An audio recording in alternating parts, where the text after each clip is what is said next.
नमस्कार दोस्तों, स्वागत है आपका एक बार फिर से आपके अपने यूट्यूब वीडियो में। हम 17 सितंबर शिफ्ट 3 यानी कि एसएससी की 18वीं शिफ्ट सीजन 2024 की करने वाले हैं। 25 प्रश्न बिल ट्राई के 25 मिनट में आपका सारा हो जाए, ठीक है। तो पहले प्रश्न में क्या कहा गया कि एक ट्राइंगल का पेरीमीटर 52 यूनिट है, इसकी साइड की लंबाई कितनी हो सकती है। आपको पता होगा एक कॉन्सेप्ट की A plus B is always greater than C. अब अगर इसका पेरीमीटर 52 है तो हम कह सकते हैं A plus B plus C is equal to 52 और a plus B is always greater than C, यानी कि अगर a और b की जगह पे रखें तो c से बड़ा और plus C is equal to 52। यानी हम कह सकते हैं c से बड़ा और c जुड़ेगा तो 52 होगा। यानी हम कह सकते हैं कि 2c से कोई बड़ा होगा वो 52 के बराबर होगा। यानी 2c से अगर 2c से बड़ा है और 52 के बराबर है, इसका मतलब क्या हुआ कि c की जगह पे c से बड़ा रखने पे ये 52 के बराबर हो रहा है।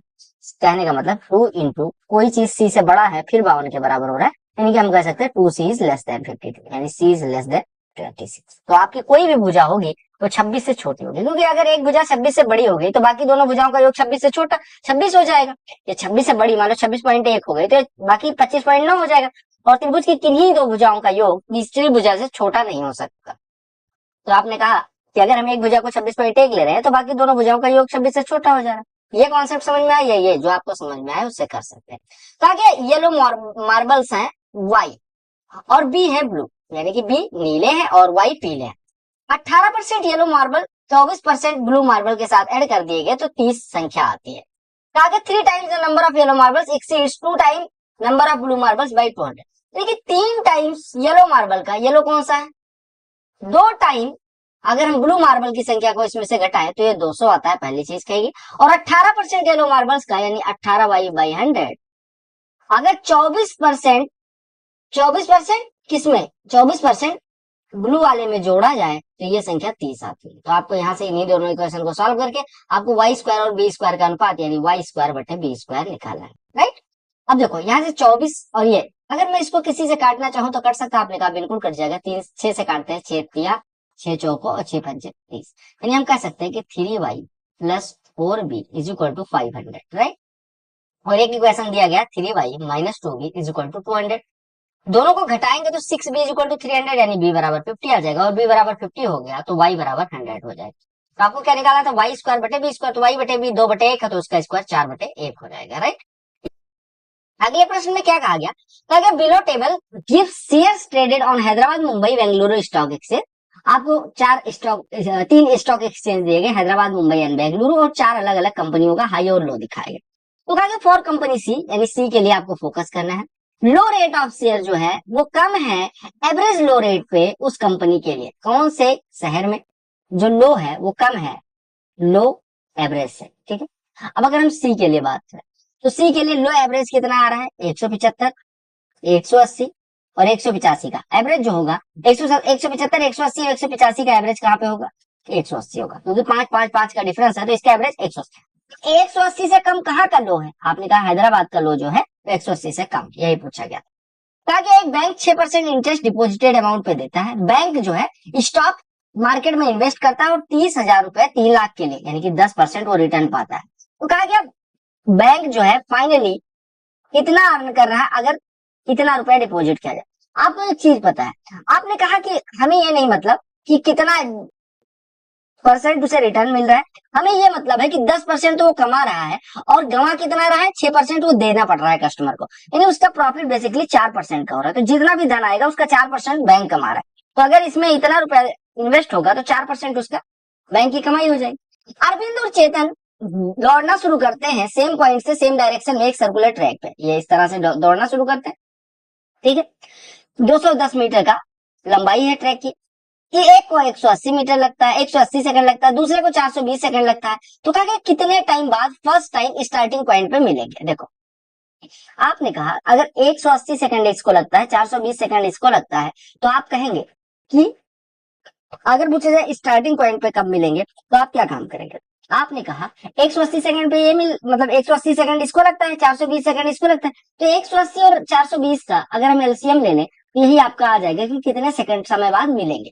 तो हमने 60 से अगर काटा होता तो 60 से काटेंगे 3 आएगा और यहाँ पे 7 आएगा, फिर 3 से काट दिया तो 1 और 7 हो गया, और फिर 7 से काट दिया 1 और 1 हो गया, 60 दिया, यानी कि आपको टोटल टाइम कितना लगेगा फर्स्ट पॉइंट पे मिलने के लिए, इतना सेकंड। इतने सेकंड को मिनट में बदलेंगे तो 60 हट जाएगा, यानी 21 मिनट लगेगा। क्लियर। कहा कि बार ग्राफ जो है नंबर ऑफ स्टूडेंट जो पास करते गेट एग्जाम दिए गए सालों में। तो कहा कि what was the percentage increase in 2019 over 2018, यानी यहाँ पे 140 था, यहाँ पे 180, यानी बढ़ा कितना 40 किस पे 140 पे, 2/7 कितना होता है 28, सही 4/7%।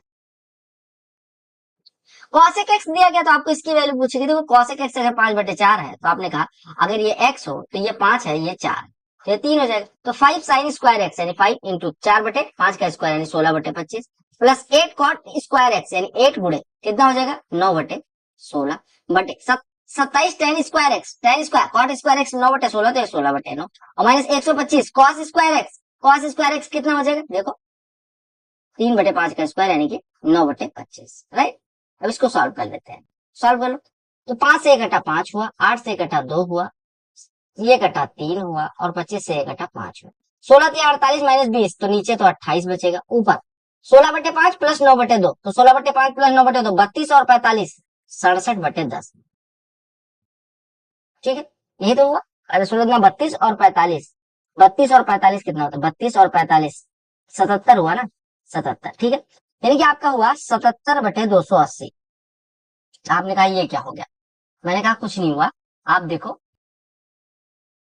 48 में से 45 घटेगा तो क्या 28 आएगा, 48 में से 45 घटेगा क्या होगा 3 आएगा, तो आपका यहाँ पे 3 होगा, 28 ना होकर 3 होगा, बस ये करना था। तो 3 होगा तो 77/30 आंसर आ जाएगा, ठीक है। कहा कि दो पाइप जो है एक टाइम को 12 और 18 घंटे में भर सकते हैं, एक 12 घंटे में और दूसरी 18 घंटे में भर सकते हैं, तीसरी 8 घंटे में खाली कर सकते हैं। तो कहा कि अगर तीनों एक साथ खोल दी जाए तो 12 18 और 8 का एलसीएम ले लो, 12 18 का कितना हो जाएगा 36, 36 और 8 का कितना हो जाएगा 72। तो 72 लीटर वालों टंकी की धैर्यता है, तो ये भरेगा 6, ये भरेगा 4 और ये भरेगा मतलब खाली करेगा 9। एक साथ काम करेंगे तो 6 4 10 भरा जाएगा, 9 खाली होगा, यानी 1 लीटर 1 घंटे में आएगा, या 1 घंटे में टंकी 1 लीटर भरी जाएगी, 72 लीटर भरना है 72 घंटे लगेंगे।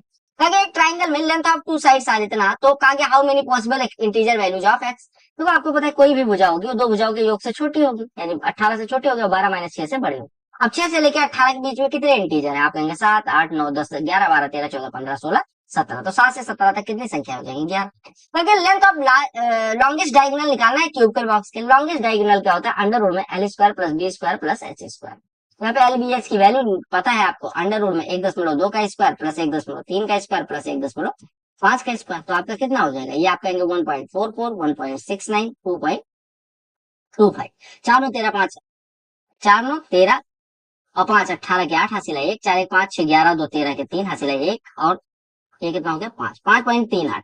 आपको पता है कि अगर 2.3 का स्क्वायर करें तो 5.29 होता है, तो 2.3 से बड़ा जस्ट यही हो जाएगा।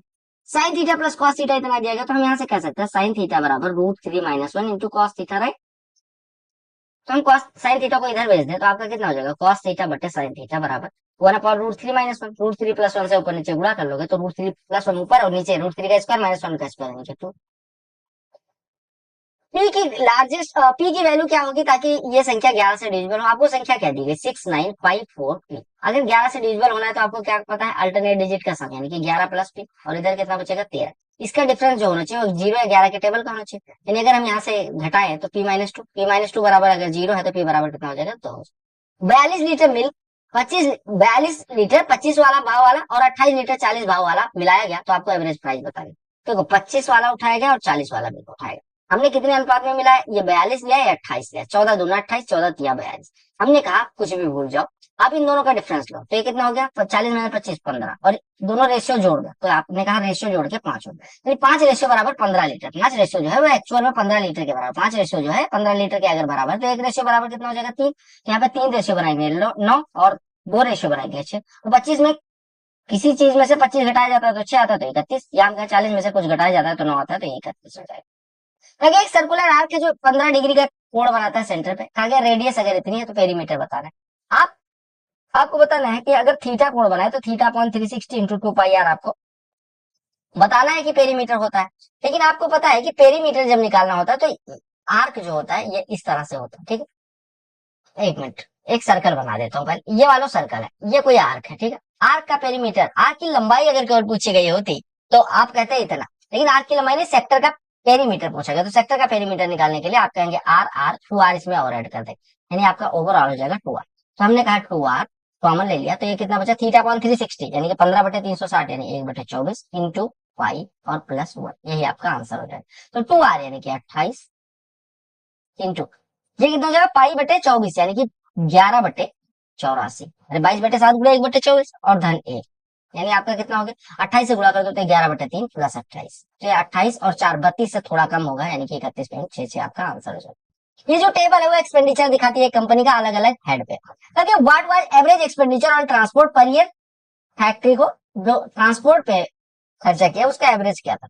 अब आप देखो, अगर हम जोड़े 8 5 13 7 20 3 23 के 3 हासिल है 2 6 23 के 3 हासिल है 2 6 2 8 5 13 4 17 और 3 20, 203 को 4 से डिवाइड करो 50.75 एवरेज आ जाएगा। सिंप्लीफाई करना तो -7/6 और प्लस 4/9 गुणे में लगा के पलट के गुणा कर दो तो वही हो जाता है, गुणे 1/16 लिखा हुआ, राइट।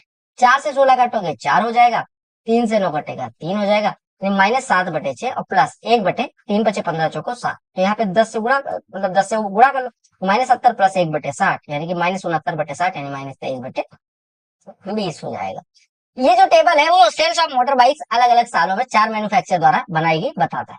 तो ratio of total number of sales of motorcycle of manufacturer Q का मैन्युफैक्चरर था, total number of motor bikes manufacturer S का 16 से लेके 20 तक था। देखो क्यू और एस का रेशियो निकालना है, तो क्यू कहाँ पे है, यहाँ क्यू का, ये देखो तो 28 29 कितना हो जाएगा, 57 57 1 58 30 88 88 1 89 89 30 119 119 3 122 और 122 और 30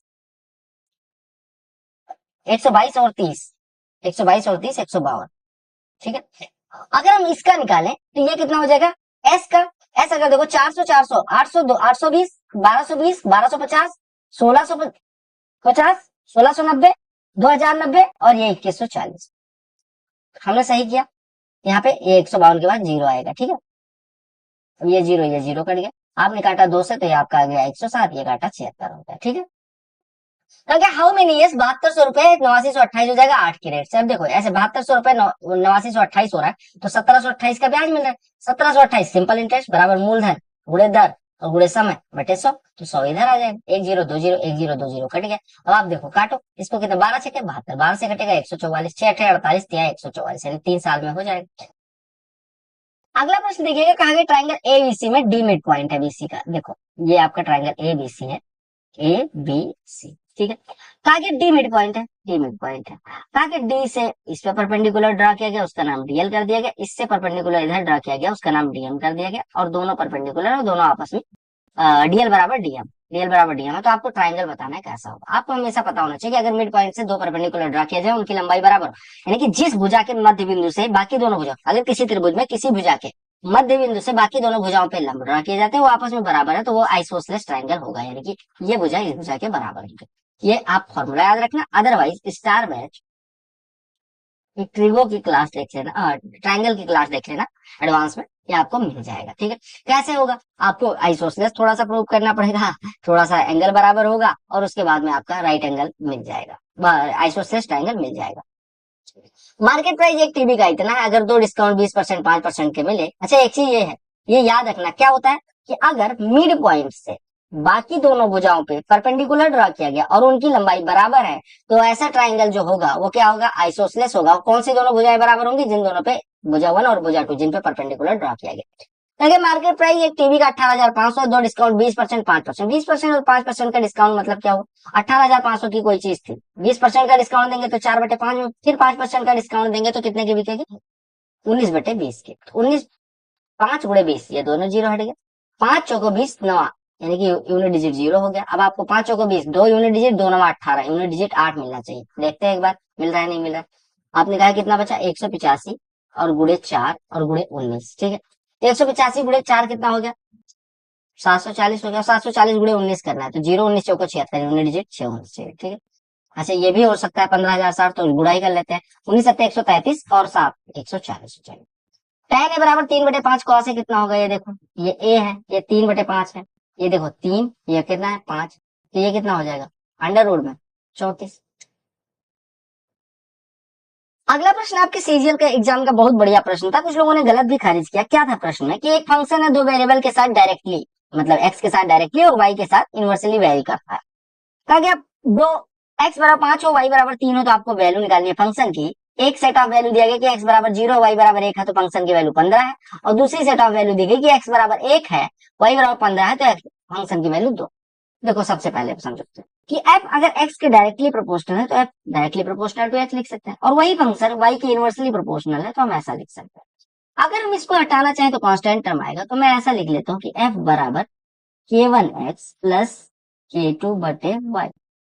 अब कुछ लोग कहेंगे कि ऐसा क्यों नहीं लिखा कि f बराबर k1x y to x by y. हमने कहा अगर k1 आता है कांस्टेंट टर्म आता है तो x बाई वाई। मैंने कहा अगर इसको मैं ऐसे बराबर में ना रखना चाहूँ तो मैं ऐसा भी कर सकता हूँ कि k1x मतलब x में किसी चीज का गुणा करते हैं और फिर y में किसी चीज का गुणा करते हैं और जोड़ देते हैं तो f के बराबर हो जाता है, ऐसा कह सकते हैं। आपने कहा बिल्कुल कह सकते हैं क्योंकि कांस्टेंट हम बदल रहे हैं ना, दो कांस्टेंट डाल दे रहे हैं।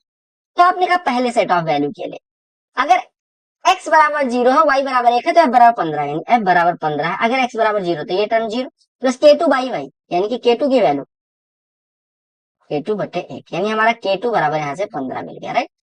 फिर दूसरे सेट ऑफ वैल्यू के लिए x बराबर 1 है y बराबर 15 है तो f बराबर 2 है। f बराबर 2 है जब k1 बराबर कितना है तो x बराबर कितना है 1 यानी कि k1 plus k2 by y की वैल्यू कितनी है 15 यानी कि k2 बाई k2 की वैल्यू कितनी 15 यानी हम कह सकते हैं k1 प्लस 15 बटे 15 यानी k1 प्लस 1 बराबर 2, तो यहाँ से k1 बराबर 1 आ गया। अब आपके पास दोनों कांस्टेंट टर्म की वैल्यू है, k1 भी पता है k2 भी पता है। आपने कहा मैंने कहा इसमें वैल्यू पुट कर दो तो फंक्शन की वैल्यू क्या हो जाएगी k1x यानी 1 इंटू एक्स की वैल्यू कितनी देगी 5 प्लस k2 बटे y, k2 कितना है 15, देखो k2 कितना है 15 बटे y यानी कि 3, तो कितना हो गया 5 प्लस 3 बचे 15 बचे 5 5 10। बस यही आपसे आंसर पूछा गया, ठीक है। तो ऐसे कोई प्रश्न पूछते हैं तो हर प्रश्न गलत नहीं होता, कई बार हम उस अप्रोच को नहीं पा पाते जो चाहिए होती है, राइट। अगले प्रश्न पे आते हैं। अगले प्रश्न में क्या कहा गया कि अगर x इंटीजर हो x प्लस 1 बाई एक्स बराबर 65 बटे 8 हो, तो मैं 65 बटे 8 को क्या लिख सकता हूँ 8 8 64 सही 1 बटे 8। इसको क्या लिख सकते हैं 8 प्लस 1। अब देखो x प्लस 1 बाई एक्स बराबर 8 प्लस 1 बाई 8, तो x की वैल्यू कितनी होगी 8, x बराबर 8 हो गया तो 8 माइनस 1 बाई 8 यानी कि 65 माइनस 1 64 बटे 8, 64 माइनस 1 यानी कि 63 बटे 8 होगी। तो क्या फंक्शन m का दिया गया जो इस प्रकार से अगर m माइनस 2 से डिवाइड किया है तो रिमाइंडर क्या होगा। अगर m माइनस 2 से डिवाइड करने के रिमाइंडर पूछा गया तो m माइनस 2 को 0 के बराबर कर दो, यानी m माइनस 2 इसका एक फैक्टर है। अगर फैक्टर होता m माइनस 2 तो हम कहते हैं m माइनस 2 से डिवाइड करने पे 0 रिमाइंडर, लेकिन अगर हमें रिमाइंडर निकालना तो m माइनस 2 बराबर 0 करेंगे यानी m बराबर 2 पुट करके हम जो वैल्यू आएगी वही रिमाइंडर आ जाएगा। तो 2 के पावर 5 प्लस 5 गुणे 2 के पावर 4 5 गुणे 16 माइनस 3 दूनी प्लस 7 32 112 प्लस 1 कितना 113। अगले प्रश्न में क्या कहा गया अजय जो है अपनी इनकम का 66.5% यानी 66.2/3% खर्चा करता है। अगर उसकी इनकम 25% से बढ़ जाती है और एक्सपेंडिचर 20% से बढ़ जाता है। देखो हम मान लेते हैं कि वो 100 कमाता था, 66 से ही 2/3% खर्च करने के लिए 300 कमाता था तो 200 खर्चा करता था यानी 100 बचाता था। अब उसकी इनकम 25% बढ़ गई यानी 375 हो गए, उसका एक्सपेंडिचर 20% बढ़ गया यानी 240 हो गया, तो अभी बचत कितनी होगी 135। 100 से कोई चीज 135 हो गई तो कितनी परसेंट बढ़ी 35%।